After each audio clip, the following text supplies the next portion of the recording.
स्वामी लक्ष्मणानंद सरस्वती 17तम बलिदान दिवस उपलक्षे गणदौड़ स्वामी लक्ष्मणानंद सरस्वती स्मृति न्यास पक्षर राजधानी में आयोजित हो गणदौड़ उत्सव।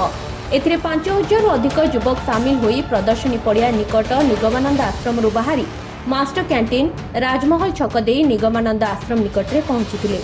स्वामी लक्ष्मणानंद सरस्वती त्याग बलिदान को आजिर पीढ़ी को मन पकई देवाई एही गणदौड़र आयोजन करा जायछि। पूज्य स्वामी लक्ष्मणानंद सरस्वती बलिदान दिवस रे आमे युव समाज संकल्प नेउछ जे आमे स्वामीजी स्वप्नर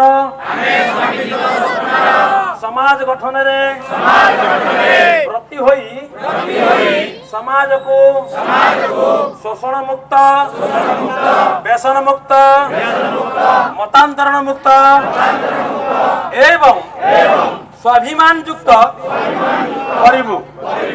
23 अगस्ट 2008 जन्माष्टमी दिन कंधमाल जिलार चकापाद स्थित जलेशपटा आश्रम रे स्वामी लक्ष्मणानंद सरस्वती एवं तांको 4 जन सहयोगी को अत्यंत निर्मम भावे हत्या करा जायतिला।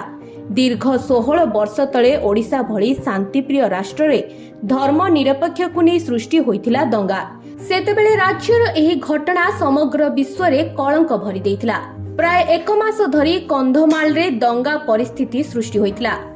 एही दंगारे प्राय 38 जन निरीह लोकंकर प्राणहानि होइतिला।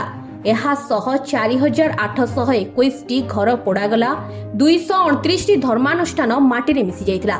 एही घटना रे राज्य सरकार सेतेबेले क्राइम ब्रांच तदंत निर्देश देइतिले। स्वामी लक्ष्मणानंद सरस्वती हत्याकांड घटनार तदंत पई 2टा कमिशन बसिथिला। 700 रु अधिक सत्यपाठ आसिला। कमिशन 65 रु अधिक सरकारी एवं 100 रु अधिक बेसरकारी लोकों को साक्षी भावे ग्रहण कले। हेले आज को 16 वर्ष बीती जाइतिले सुधा हत्या षड्यंत्र रहस्य सार्वजनीन होई पारला नाही।